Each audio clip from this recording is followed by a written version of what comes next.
ตังเป็นอะไรอ่ะ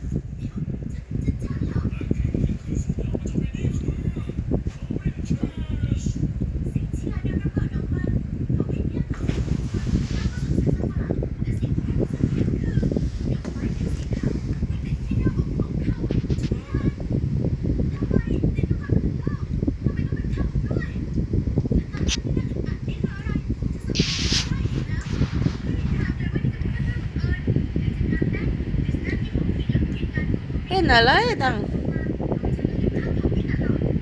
อืมตลกแล้วมึง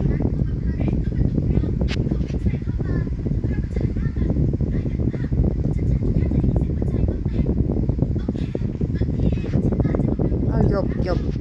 ซ่อนเอาเตียงกาเอา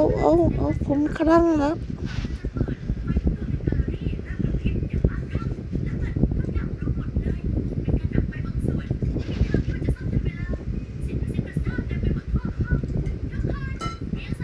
กระโดด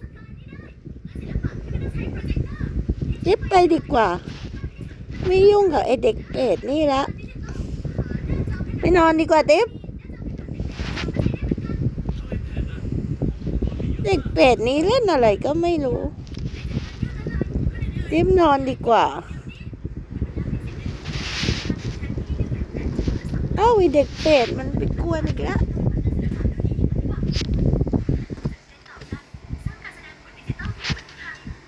ติ๊บมาแม่มาติ๊บ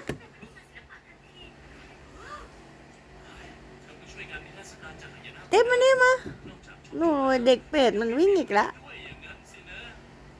ติ๊บนม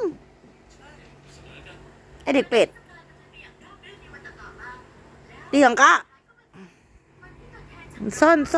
นอีกแล้ววิ่งไปกวนพี่มันอีกแล้ว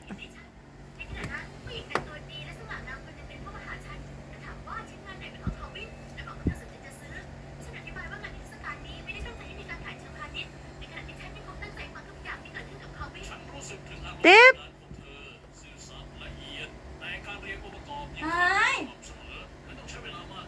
ไอ้ตัง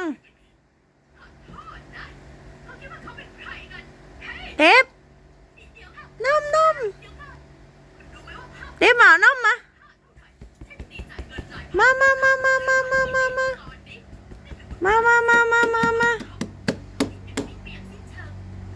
ติ๊บ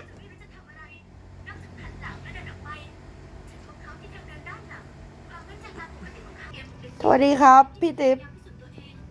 พี่ตัง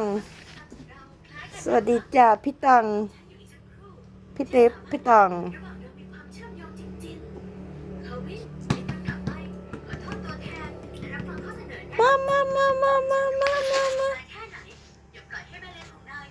มา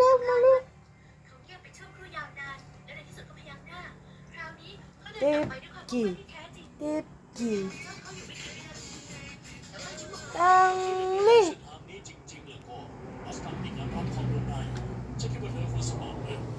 ติ๊บ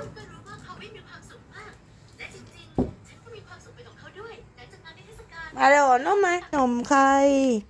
กินไหมกินนมไหม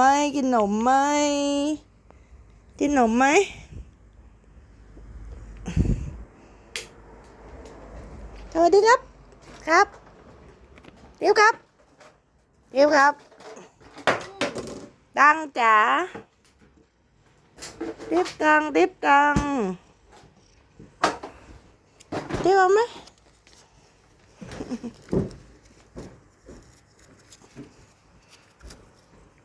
เดี๋ยวเอาไป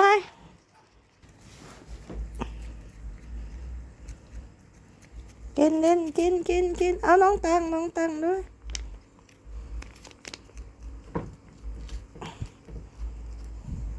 พอแล้วไปนอนดีกว่าไป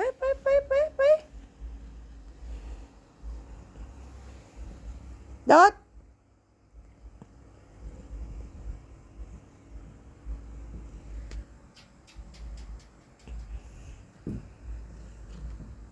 ง่วง